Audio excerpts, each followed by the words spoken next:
Жумуртка менен чаап ковалап чыкмак бул адамды. Максим Фиштин официальный представитель болом менчи кечиресиздер, мен 10 минут билген жок, бияктан эле сөйлөй берейин. 10 минут калганда собрание, ошондо билдим да бүгүн собрание болот экенчи, атакын официально документацияларды алып келмекмин. Сиз мондай акырын келип, өркөлгөн мондай комиссияларыңызды, жыйындарыңызды токтотуңуз. Сиз элдин кыжырына тийип, экиге бөлүп, наксы жуштурган атасыз. Мен сизди дебатка чакырам. Сен кимсиң, сен менен дебатка чыккан? Мен жарамын жөн. Мыйзам бул элдин жыргалчылыгы, жакшылыгы үчүн, турмушун жеңилдетиш үчүн иштейт да, туурабы? Ошон үчүн ошо чыгарат да. Ошон үчүн комиссия отурууну ишкекте өткөзөт. Мына бу 600 000 сом алгансыздар, тастык берем мен силерге. Которуп туруп, эмне үчүн департаментке түшүрбөйсүздөр? Эмне үчүн сиз шалакылык менен иш кылып атасыз?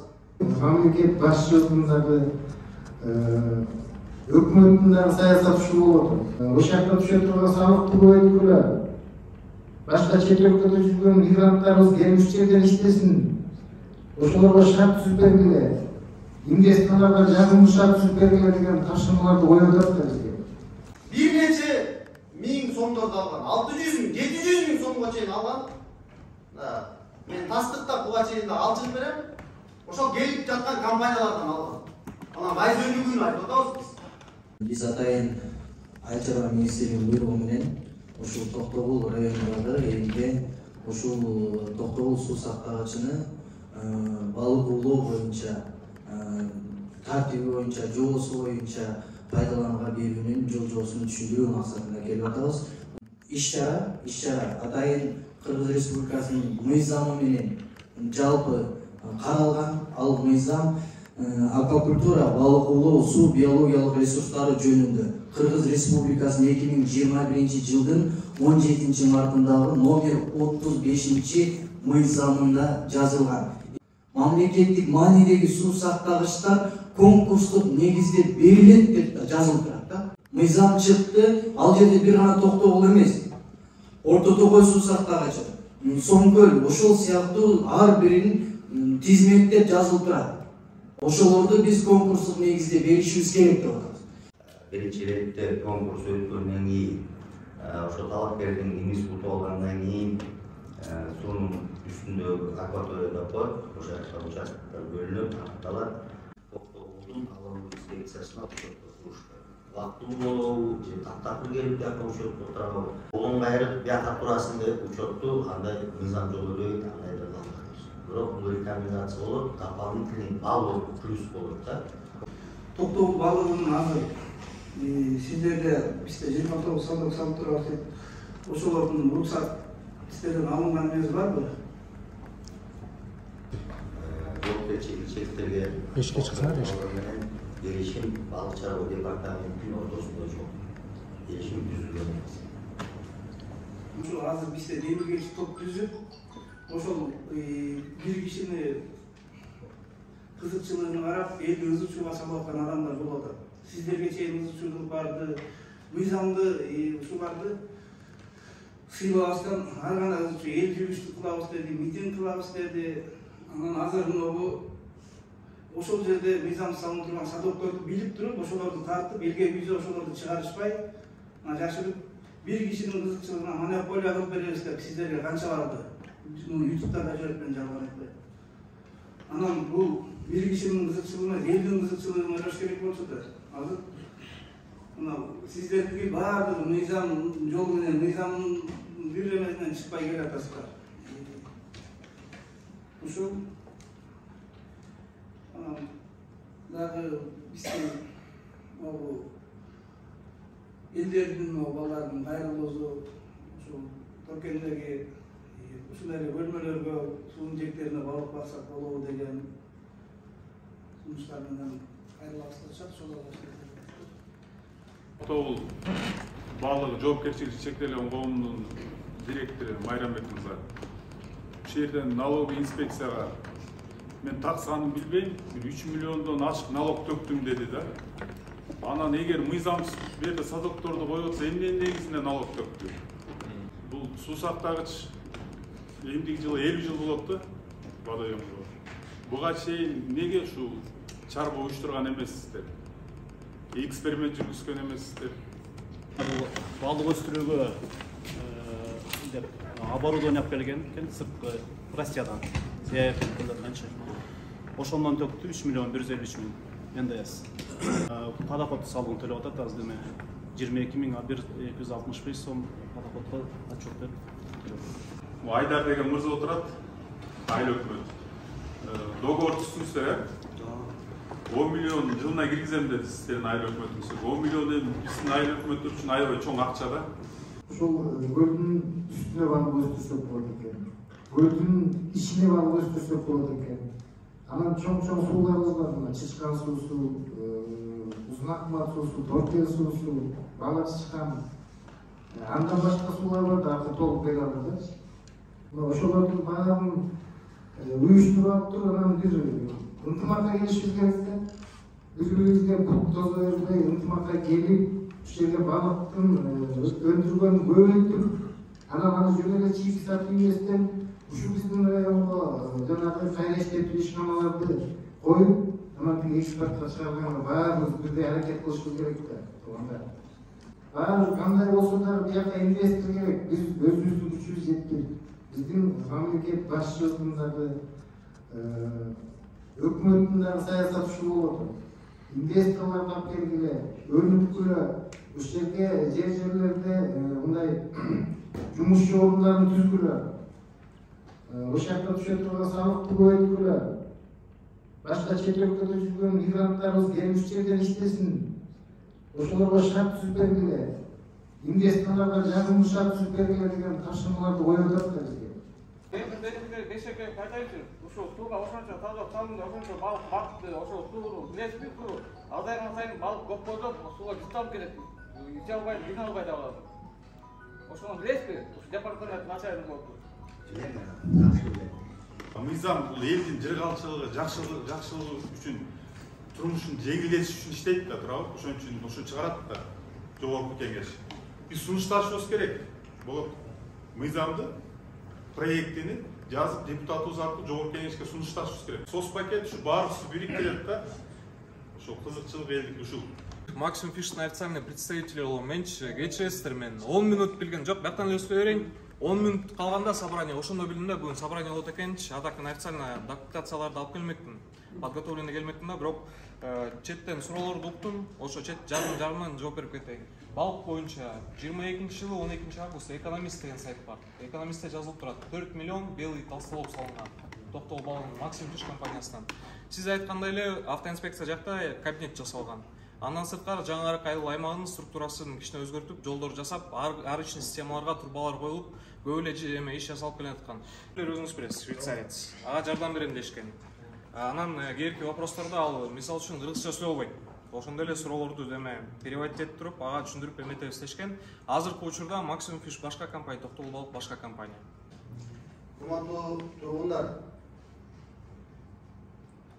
менин көргөн ушу токтогулдар баарына бүгүн кайрылгым келет. 12-июль 2023 жыл бүгүн Айыл чарба министрлигинин балык чарба департаментинин башчысы Эдил Бейшекеевич деген келип, жашыруун ушундай чогулуш өткөрүп атат. Жашыруун деген эмнеге? Буга чейин бир нече жолу демилгечи топ түзүлгөн. Ал демилгечи топ кечээ күнү буга чейин бир нече жолу каттарды, сунуштарды берип барып атат. Бир эле кызыкчылык Токтогулдун элинин социалдык пакети. Социалдык пакет деген эмне кирет? Ушул жерде иш жүргүзгөн фирма катталышынан баштап элдин жашоо турмушунун ар бир иш аракетине акчасын тапкан кирешесин бир бөлүгүн бөлүшүп туруу. Анткени Токтогул районунда дээрлик бардык айыл өкмөттөр дотацияда, биз бюджеттин толтуруунун бирден бир булагын ушу Токтогулдун көрүп атабыз. Эдил Бейшекеевич буга чейин Токмок шаарында агында миллион деген тонна балык өлүп, ошол жерде катуу сөгүш алган. Ушул шалаакылыктын кесепетинен болду. Бул адам бир нече жолу Бакыт Төрөбаев, министрлер кабинетинин төрагасынын орун басары дагы жумуштан алган. Бирок бул инсан крышасы күчтүү болуп атат. Департамент иш кылган эмес, кылбайт да, кыла албайт да. Бүгүнкү түзүлгөн жүргөн комиссиялардагы ишин жөндөмдүү алып бара албайт. Мына жана компаниялардын ортосунда айтып атпайлыбы? Бул болот, бул дагы бир топ бул ушундай жандап атат фирмаларды депчи. Же болбосо ошол Майрамбек, Орозалиевич дейби, Максимум Фиш, Токтогул балыгы эч бир фирма кызыктырбайт. Мен официалдуу айтайын ушу элиме. Азыркы күндө ушул кирип аткан бардык фирмалар социалдык пакет алыш керек. Биздин демилгебиздин эң бирден бир талабы ушул. Анан кийин бул фирма, тиги фирма деп биз айтпайбыз эч качан. Кайсы фирма келбесин бардыгына теңдик болуш керек, туура. Бирок социалдык пакет алыш керек. Бүгүн бир кичинекей улучуна топ келдиңиздер, туугандар. Буга чейин балыктын баардыгы тор менен кырылды. Могул агам, атын жакшы билбейм, Чака деген ага. Сиздин жумушуңузбу? Ушул инсан бир нече миң сомдорду алган, 600 миң, 700 миң сомго чейин алган. Мен тастыктап буга чейин да алчылып берем. Ошол келип жаткан компаниялардан алган. Анан майзөнүгүн айтып атабыз биз. Мына буга чейин айтып атпайлыбы? Тигинин кызыкчылыгы, буун кызыкчылыгы. Нак кызыкчылыкты могул топтор коргоп атат. Биз ошонун баарын ачыкка чыгарып атабыз бүгүнкү күндө. Биз токтогул эл миллиард деген акчадан калышы мүмкүн. Сомдон. Эмне дегенде өзү айтып атат азыр. 5 акваторий, 5 лотко бөлүнүп деп, ар бир лотто 1 гектарга 10дон 15 деп атат. Бир туугандар 3000, 4000 садок 5 жыл, 10 жылда келиши мүмкүн. Бирок келишимдерди биз азыр түзүш керек да. Социалдык пакет алыш керек. Мыйзамга такып атат. Мыйзам деген бул бетон эмес, бул бетондан чындырса болот. Мыйзам бардыгы элдики, элдин үлүшү, эл жазса болот бул мыйзамды. Мына делегаттар турат. Барайлы, өзгөртүү киргизели кайрашынан. Ким кирбесин, наркөттенби, беркөттенби. Берсин социалдык пакетти. Биз бүгүнкү чогулушту биз таныбыз да келбейт, дукубуз да келбейт. Официалдуу айткыла, атайын демилгечи топтор бар, айтыңыздар, биз могул залды толтурайлы. Азыр сиз 3-4 адам менен сүйлөшүп атасыз. Акырын бекинип келип, эмне үчүн айтпайсыз? Айчар министрлеринен күн сайын барып атабыз, катты жазып атабыз. Атайын чарчатып, нарын бөлүп, элдин оюн бөлөйүн деп атасыздар сизчи. Айтып коеюн, өткөндө да комиссияга мүчө кылып киргизүү боюнча сунуш бергенбиз. Мен өзүм арыз таштап киргизгем. Бөлүп койгачы, киргизип койгачы. Кызыкчылыктардын кагылышы деп коет. Департамент мейли мыйзамдар бар экен. Ошол мыйзамга да өзгөртүү киргизели деп сунуш атабыз биз. Комиссиядан өздөрүнүн департамент ичинде эле бүт эле. Түшүнсөңүздөр, комиссиянын ичинде. Бул бөлүм, тиги бөлүм, бул бөлүм болуп эле бир эле тиги Академия наука кичине чалып койгон эм бар да, топторчу. Анан эл атып бияка чалып койгон, бияка жака чалып койгон, ушинтип эле келип калдык. Адашууга нак могул коом түшүп атат азырчы. Буга чейин да Токтогул эли аябай азап чекти. Мына биз айтайлы азыр.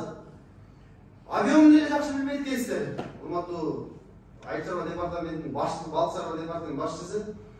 Объем эгерде 100 000 тоннага чыкса, бир туугандар, сиздерге мындай статистика менен айтайынчы.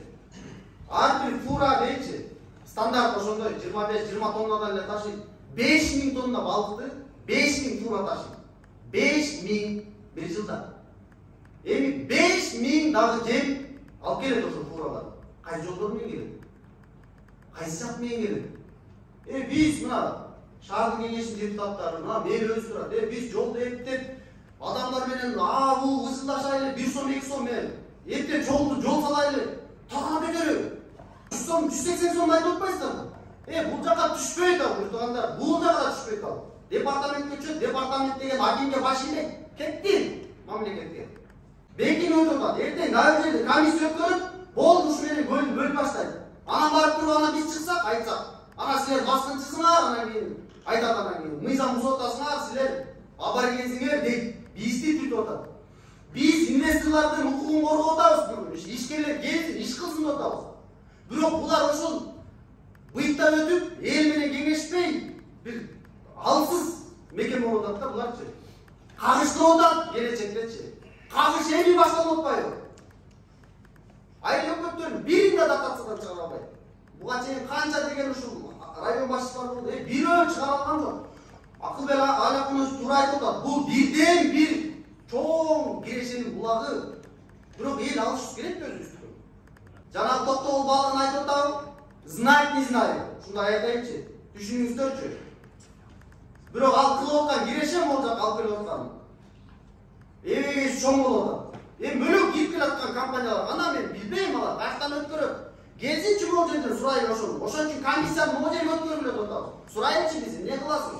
Ошол айтып аткан экраны миллиондоп чачасыңбы, Толстоловуңбу, Маринкасыңбы, башкасын чачып береби ошол? Жарандык коомдагы ушундай күчтүү турайлы бизчи. Ошон үчүн мына чогулуштарды өткөрүп атабыз биз да, жолугушууларды өткөрүп атабыз. Бүгүн адамдар келген жок. Жумуртка менен чагып коолап чыкмак бул адамдар. Отуруп эле кабинеттен чечип аткан. Бүгүн келип калды булар. Биз чырылдап барган үчүн келип калдык. Болбосо анда жактан дайы бөлүп көрсөтүп атабыз силерге интернеттен. Бөлүп койгон. Бериш эле керек. Кусок бөлүп койгон, бериш керек. Мына акырындан келип атат. Ар кандай ыкма менен өткөрүп келген буга чейин. Комиссиянын түрү да болгон. Мен деген гектарлардын бардыгы, мен деген гендердин бардыгы ушинтип акырындан чынчып отуруп өткөргөн. Токтоктун башына да келди азыр. Сууну эртең күзгүн акырындан бөлүп өткөрөт, акырындан киргизет, жумуш орундарын акырындан ачат. Бирок элге пайдасы жок болуп атат, элге. Эл ошол жерде жумуш менен калыс болуш керек. Бардыгы рекомендацияда отат, бир сурап отат кыскасы. Болбосо жок дегенде да. Так келишимдер жок. Бүгүн эми талаптарыбыз эмне? Жарандык коом, мамлекет, анан ошо компания болсо, үчөөнүн ортосунда келишим түзүш керек. Биз утулбашыбыз керек. Ушундай келишим жок, биз так могул ГЭСтин өзүнөн утулганбыз.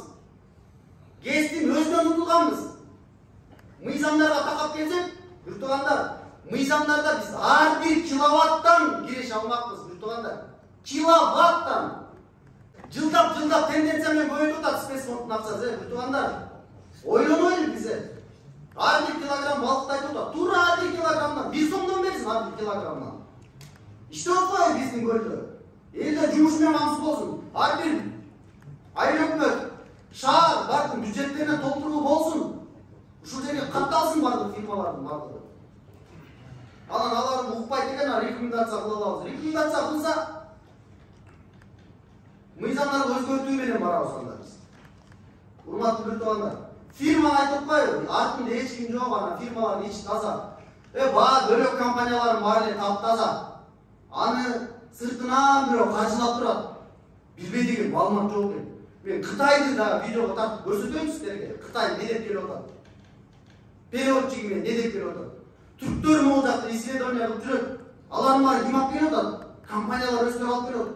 Өздөрү айтып атат, швед келди деп. Швед келип атат, швед. Ал иностранец эмеспи? Айтып атабы? Мен сөз эмес да бул. Максимум фиштер, швед келип, камалып отурабы? Не дейсиздер? Не дейсиздер? Не деп айтып атат булар?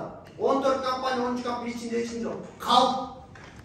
Мен Эдил Бейшеке сөзүмдү аяктайын. Сиз мондай акырын келип, өткөргөн мондай комиссияларыңызды, жыйындарыңызды токтотуңуз. Сиз элдин кыжырына тийип, экиге бөлүп, нацизм уюштурган атасыз. Мен сизди дебатка чакырам. Айкырып эмес, мен жүрөгүм айкырып атат дедичи. Мен сизге 1 грамм ташты да бергенден ра көрбөйм, түшүнсөңүз. 1 грамм таш, суу эмес, ташты бергенден ра көрбөйм. Мен элим үчүн күрөшүп жүргөм, күрөшөбүм. Кандай препятствия кылбаңыз, кандай акча алып, кандай заинтересован болбогула, мен иликтөөнү кылам, таап чыгам, мен элимдин мүмкүнчүлүгүн бардыгын колдонуп калышым керек. Мына могу 600 000 сом алгансыздар, тастыктап берем силерге. Которуп туруп, эмне үчүн департаментке жүрбөйсүздөр? Эмне үчүн сиз шалаакылык менен иш кылып атасыз? Сиз билбейсиз, аким да билбейт, прокурор да билбейт. Катер алып берди, бөлөк алып берди. Баласы отургуз, калган акча гана. Тастыктайм, алып чыгам, төлөйсүз, сиз төлөйсүз. Бардыгын сиз заблуждение сиз киргизип атасыз. Ошон үчүн урматтуу менен жердештерим, могул жыйын болбойт, фальшивый бул бардыгы. Бекинип келди. Элди жырчыйм алып келели, 1000 түркүм болсун. Анан эгерде эл барыйыр мага бере бер десе, бере берсин, мага айырмасы жок. Рахмат. Берчи фактын. Если барып алдым мен иш козгойм. Зачем бөлөп мындай каралай берем? Мен да мындай, мен өзүмчө эркекче жүргөн жигитмен, жакшы жүргөн, бетке айтканды жакшы көрөм да. Мен муну тааныбайм, кимде экенин билбейм. Жазып бер арасында. Мына начальник менен сатырап, келиштирели, күнөөсү барбы, камайсыз, акчаны төлөтөбүз. Токтоо балсы, мамлекет ишканасын ректор болуп, өкмөттүн ошо дипломун жагасы болупсун. 600 000 сом алганын тактап бересиң да. Анан кайсы сетка кое туруп кайсы алып сатып аны тактап турбай. Өзү биздин балыкчыларда аны менен эчтеке жок да. Техник базасы да жок. Бир şey biz özümüz güçsüzlüğe reyt kurup, özümüz güçsüzlüğün arası var, zayıf görüp, özümüz güçsüzlüğe arası tutar, çoğup turup, жылдап миллиондоо барактар болуп кое беребиз. Үлкөн сүйлөгөндө ойлонуп işte. Эртеңesi шук шөмөнгө жөбөрүп аласың, үлкөн бөлүшпөшөбүз. Арыз жазыңыздан да, эгерде ошол калп болду. Миллиондогон цифраларды, миңдегенди миллион деп, миллиондогон миллиард деген бул туура эмес. Дебатка чыгыңыз. Сен жалган сөздү айтып атасың. Дебатка чыгыңыз, ошол жерден экөөбүз талкуулоо кылайлы. Сен кимсиң, сен менен дебатка чыккан?